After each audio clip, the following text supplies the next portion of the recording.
Hey guys, Joe East here. Merry Christmas Eve. Merry Christmas Eve. Festive time of the year here. The subject of this clip is Re-Enchant the World. Ugh. How do we re-enchant the world? Bring back a little bit of magic to our lives, which is another way of saying meaning. We live in perhaps the last 100 years or so of materialism where, we've did really well in science where we just knocked down every law of physics from top to bottom, from cosmology, Einstein and Newton, all the way down to quantum physics, the essence of molecular structures, etc., atoms. So we have been quite materialistic and quite successful, but sometimes this materialism empties things of meaning sometimes. So let's re-enchant the world now that science has been pretty much complete. Technology is not complete, but science is pretty much complete. So how do we re-enchant the world and reignite this magic, this meaning, right? So let me say something right here that will start us on this re-enchantment in words and sound. I'm an auditory type, so let's do words and sound first, and we'll get to others. Actually, this will be a combo. Re-enchant the world, start the world anew.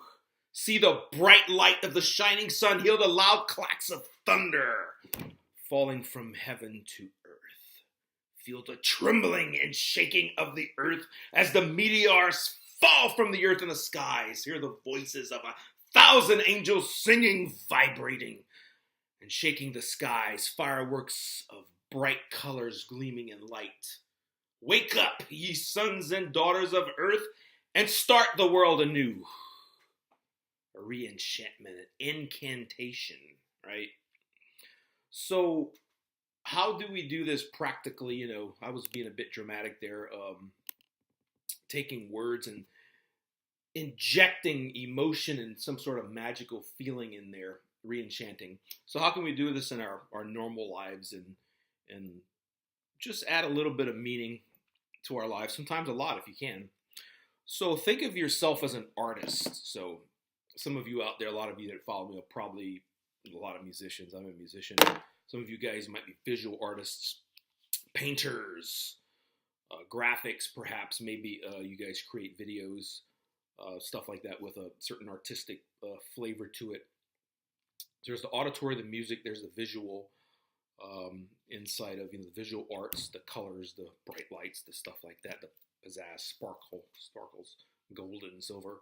And there's the kinesthetics, those of you who are into dance or getting your hands around the physical aesthetics of objects, of designing buildings and walls and carpentry and the magic of woodworking and metalworking, metallurgy, and creating works of art like that. So those are the three main modalities. So think of yourself as an artist and how you can take your primary modality, whether it's visual, auditory, or kinesthetic, and inject a little bit of more meaning in your life every day. A little bit more. Just a little bit more sometimes works. So let's, I'm going to go over a couple of ideas on the board here. And some of it's historical, some of it's some cultural stuff. So think of Lord of the Rings and Gandalf, that kind of an archetypical figure, the wizard priest sort of guy, or in some cases he comes across as a warrior priest, but mostly as a priest wizard sort of figure, kind of like a pre-Christian or primordial priest-like figure, wizard, we might call him. And you can perhaps check the clips out on YouTube where he took his sword and staff and was it fighting the Balrog and just made a stand. You shall not pass. And just one of the most awesome dramatic clips from that movie. And so you see that's a reignition of that magical feeling of righteous defiance or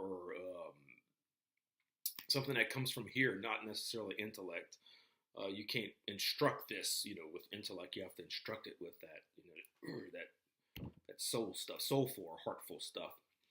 Um, if you're an American, you might recall Kennedy's speech. You can probably get it again off of YouTube. We choose to go to the moon, in his Boston accent. But anyway, it still was quite igniting the imagination of that age. And 1969. So he was elected in 60 and took office in 61. And 8 years later, we were supposedly on the moon, right? And then Reagan, tear down this wall. Mr. Gorbachev, tear down this wall. The epic speeches of injecting that magical feeling, the artwork, into the speech or into the optics of the television or into the kinesthetics as you move across the kinesthetic screen of the television, given an effect, implication of movement. All right. What's some other examples of people who have just fired up our imaginations and they brought a certain type of magic that has nothing to do with science or logic or reason, but it just, whoa, where did that come from? That's how you can tell a genius. When a genius is on the scene, it's not like, oh, that was a brilliant idea. A genius is like, whoa, where did that come from? For example, Jimi Hendrix. If any of you guys ever listened to his album called Are You Experienced? It is just mind-blowing. There's no other way to describe it except to listen to it. It's the best piece of guitar work in history. Electric guitar work, should I say. There's just nothing like it. And even, it was in the 60s he recorded it, and even now you listen to it, it's like, wow, it still like takes you aback. Whereas some music nowadays, if you listen to it when it was created, say in the 70s or 80s, it's like, oh, okay, it doesn't have that same wow pizzazz because it's culturally we've progressed to another era. But Jimi Hendrix, his album Are You Experienced? I mean, there's just like, wow, what was that? The Matrix, even though it was done, I think in the late '90s, the first one and the second two issues, I think, was in the early 2000s, early aughts. That's just a mind-blowing movie that just changed everything. Where science fiction before that was just goofiness and just a bunch of people who are typically geeks or nerds or something like that. They're just like to pretend they're in science, even if they really were, really not. And it's just like a subculture of odd types. But the Matrix took science fiction to that next level where everybody was like, whoa, that's just, where did that come from? That's different. We're seeing, you can put a probe in the back of a guy's head, download some software, and changes consciousness. And then the movie went into that consciousness and outside of that consciousness, in and out. And it was like not, nerdy or, esoteric where it was only a cult following. This is like everybody could get it, Anybody who was watching that could actually get what, say, sci-fi and artificial intelligence and computer science and all that stuff coming together. You can kind of get the gestalt of it, the idea of it. Again, let's go back to Lord of the Rings, the fantasy genre. And before Tolkien did Lord of the Rings, fantasy was childish, like science fiction was before the Matrix. It was childish and geekish and just not developed. It was silly, right? Like science fiction was before the Matrix. It was silly. But after Lord of the Rings, there was many that came after that and took that magic of Tolkien and his wizards, his hobbits, his the men, all these characters he created, and not only just characters; these are archetypes, deep archetypes in the soul of people, where he developed these into these stories. So he was very much on the going deep in the psychology of consciousness and meaning as he developed these characters in Lord of the Rings. And he re-enchanted another world of our imagination. And perhaps some of the ideas we have nowadays of magic, like the Harry Potter stuff and even the Lord of the Rings, of course. But there's a lot of spin-offs of magic and ritualistic sort of thing like that Tolkien back in the 40s and 50s invented with Lord of the Rings, right? So that's another idea of how we can retune our imaginations and our mind and our artistic flavors, the way our mind works, and how to inject meaning in our lives apart from our past 100 or so years of materialism as we became the best scientific uh, civilization in the world's history. And now that science is complete, it's time to go elsewhere. So let's just read a few more things here that I've got here, just to get some idea of a re-enchantment of using words, but also images within the words and kinesthetics within the words. So you get the auditory, the visuals, and the kinesthetics. So there is only one heresy. There's only one lie. There's only one failure. There is only one character defect.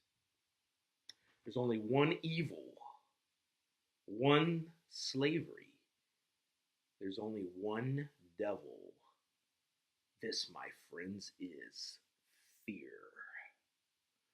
The only purpose of life is to rid yourself of the last drop of fear you have in your soul. Then you are truly free.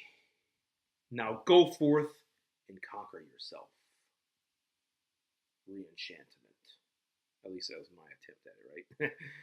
So we can use like the Shakespearean language, English, magic English. So Shakespeare gave us gave a gift to the world in that he used magic English, where it's very similar to the authorized version of the Bible. In the United States, we call it the King James Version.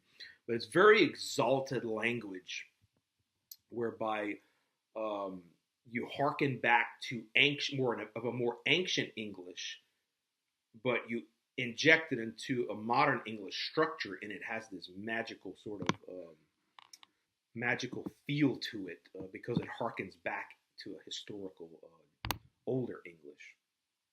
So I'm going to read something that uses a little bit of ancient English to give you a flavor of Shakespearean magic English or the authorized version of the Bible translation.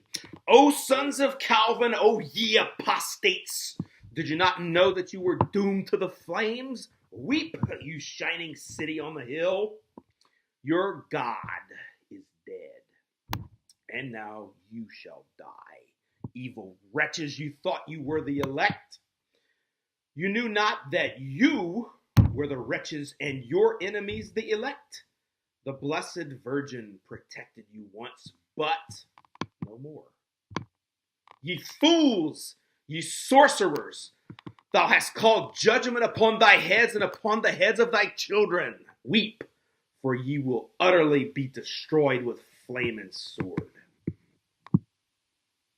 Anyway, that's, again, another attempt of mine to use this magic English to re-enchant words. What's another way we can do it? Okay, let's get away from words and art and all this stuff. How can you do it every day? Coffee, or something like coffee or tea, right?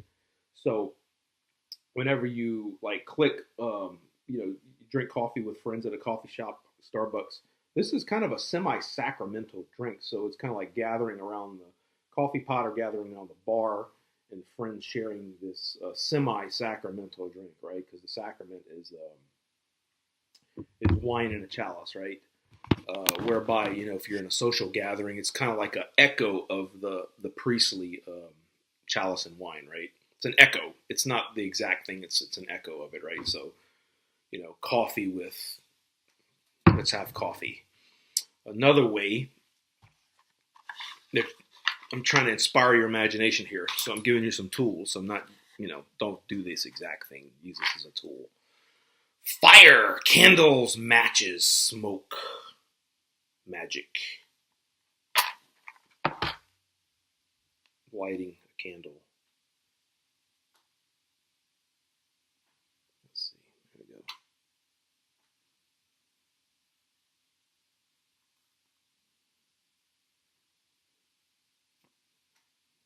Smoke rising from the match. The light of the candle. Blow out the candle. Smoke. Smoke from this altar. Louis L'Amour wrote a poem called Smoke from this altar. So you feel that magic a little bit. Smoke, fire, essence, earth, air, water, fire. All right. Chalice or glass. We're not going to get religious here. We're going to get meaningful. Chalice. Remember the cheers. Let's do some cheers here. All right. And vodka Belvedere. Let's just pour a little bit into a chalice.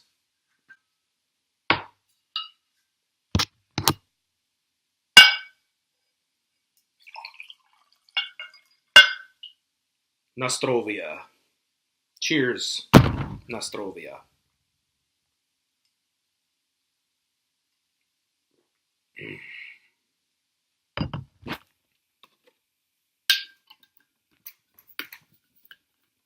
Some ideas. Re-enchantment of your world.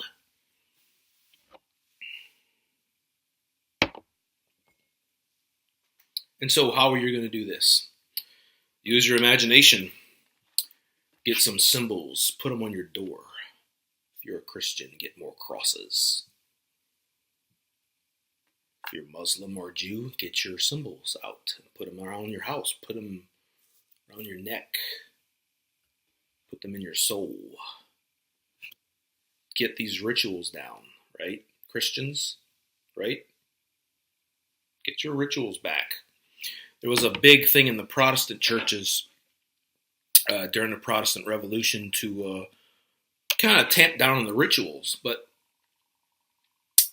the rituals are important because, remember, religious ideas and religious feeling is not all in the head and theology and the writings. The scripture, written on pages is just ink on paper. But if it's just here, it's still not good enough. It's got to get down below the neck. You have to feel it in your bones. So that's where the ritual comes in. So re-ritualize your life. Learn how to communicate better with your hands, with the tone of your voice going up and down and in intensity, Do that more often, Get this meaning going on there. Add some more meaning to your life, right? Some of the best orators, they're all moving. They're all modulating their voice and being soft-spoken sometimes, right? So there you go. So ritual. So reigniting the world, or should I say re-enchanting the world. Enchant, okay? So the word chant, enchant, charm, these all have common core meanings. One day I'm going to do a lecture on this.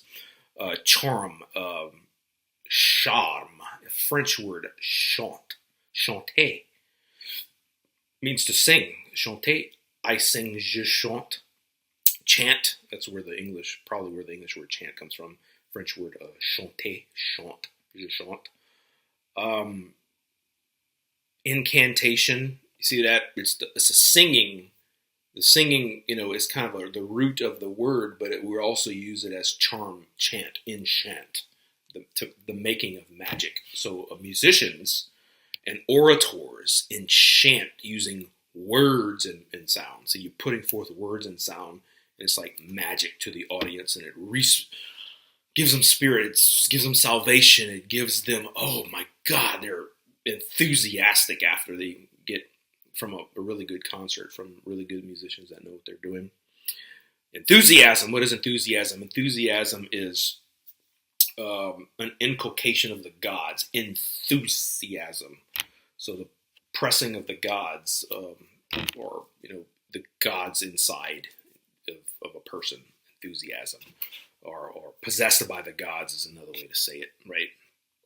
So those are some notes on the re-enchantment of the world. As I develop this topic over the next few months, we'll have more in-depth talks on specifically the word related to charisma, charm, enchanting, and stuff like that. We're going to get into the etymology of those words and how they're related and interrelated over the languages and the etymologies and stuff, and how we can use these words historically, how they were added meaning to our ancestors, added meaning to the historical record, and how we can bring that in today into our post-scientific age to re-enchant the world. So bring magic to your world. Bring the gods back to your world. Practice your religion, add the rituals, everything, the symbols, the meanings, and re-enchant your world. Bring back the magic. Take care, guys. Merry Christmas. Happy New Year. Merry